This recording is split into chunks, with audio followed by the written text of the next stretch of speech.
Mali, Moscou rejette les objections françaises, Bamako prêt à demander l'aide russe.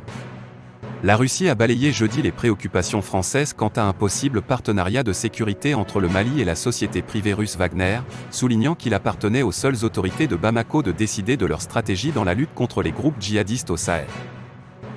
Sergueï Lavrov recevait à Moscou son homologue malien, Abdoulaye Diop, en visite de travail jusqu'à vendredi pour parler coopération militaire et énergétique, notamment.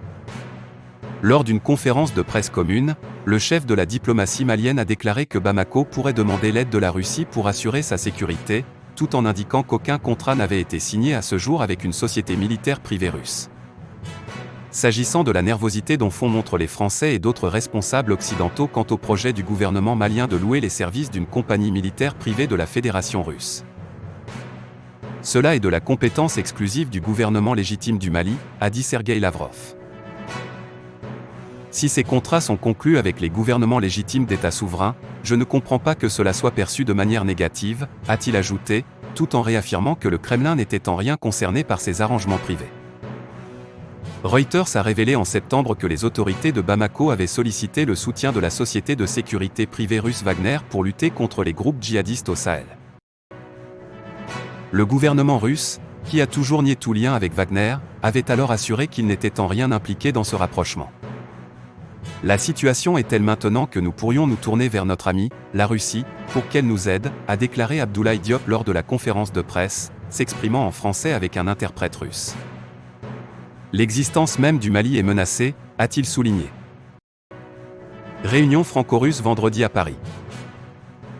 Le ministre russe des Affaires étrangères a déclaré que Moscou poursuivait la coopération militaire avec les autorités maliennes en leur fournissant armes, munitions et équipements. Les ministres français et russes des Affaires étrangères et de la Défense se réunissent vendredi à Paris en marge de la conférence internationale sur la Libye, ont annoncé mardi les ministères français, citant au nombre des sujets à aborder la situation dans la bande sahélo-saharienne sur laquelle la France exprimera ses préoccupations concernant les actions de la Russie.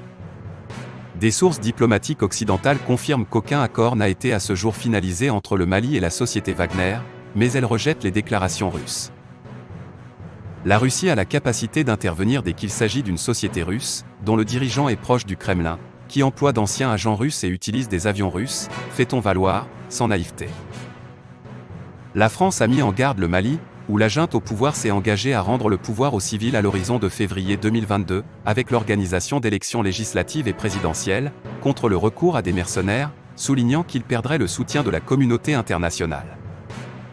Le président français Emmanuel Macron a annoncé le 10 juin dernier une transformation profonde de la présence militaire française au Mali, avec l'objectif de maintenir à terme entre 500 et 3000 hommes au Sahel, sur les 100 mobilisés aujourd'hui dans le cadre de l'opération Barkhane.